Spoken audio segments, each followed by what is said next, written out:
toute la quantité d'argent que vous voulez là, ça est dans la poche des gens. Il y a une chose qui est sûre que ça ne manque pas en Côte d'Ivoire, c'est l'argent.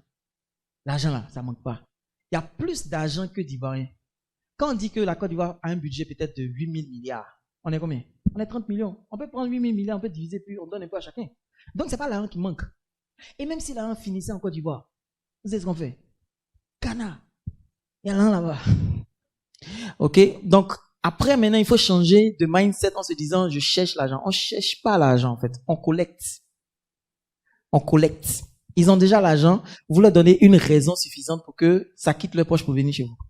Et les gens, en fait, ils aiment dépenser. Hein, on est tous comme ça. On aime dépenser. Quand on est pauvre, qu'on n'a pas d'argent, quand on regarde les choses, on trouve que c'est cher. Mais une fois qu'on commence à avoir un peu d'argent, on commence à acheter les choses qui sont chères. Voilà. Donc, c'est de l'hypocrisie, ceux qui disent non. Je me souviens, il y a quelques années, il y a une dame qui était sur les réseaux. Oh, comment s'habiller chic et moins cher? Ok, elle a fait ça quelques temps, quand elle a eu l'argent. Maintenant, elle s'habille au vallon. Elle paie pantalon 120 000. Il dit, mais tu continues plus dans ton affaire de s'habiller chic et moins cher, aller à coûter tous les jours comme ça, tu vois. Donc, c'est quand tu es dans une situation que tu peux accepter ça comme étant une meilleure alternative. Sinon, en réalité, là, nous tous, on aime porter les trucs qui coûtent cher. Nous tous, on aime dépenser notre argent. Et quand on en a suffisamment, on aime dépenser notre argent. Donc, tout l'argent que vous voulez se trouve déjà dans la poche des gens. Ok?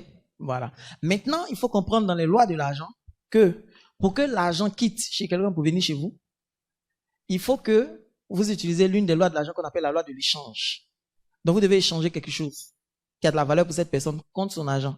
Et l'échange doit être tel que la personne se dit que c'est mieux pour elle d'avoir ce que vous avez plutôt que de garder son argent. Tant qu'on n'arrive pas à ce niveau-là où garder mon argent n'est pas plus intéressant que le donner et avoir cette chose, l'échange va devenir difficile. Donc, vous comprenez la loi de l'échange. Ensuite, vous devez comprendre la loi du capital. La loi du capital, là, non. Votre capital le plus précieux, c'est votre capacité à gagner de l'argent. Ce que vous êtes en train de faire aujourd'hui, ça peut vous rapporter des millions, des centaines de millions sur les années à venir.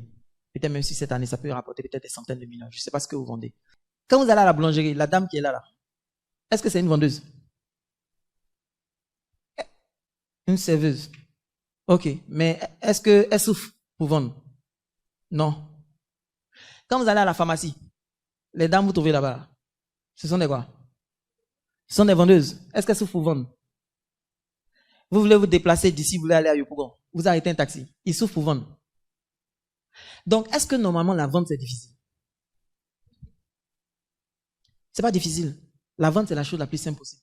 Tu veux quelque chose, je dis tiens, donne-moi l'argent, c'est fini. Ok? Maintenant, à quel moment la vente devient difficile?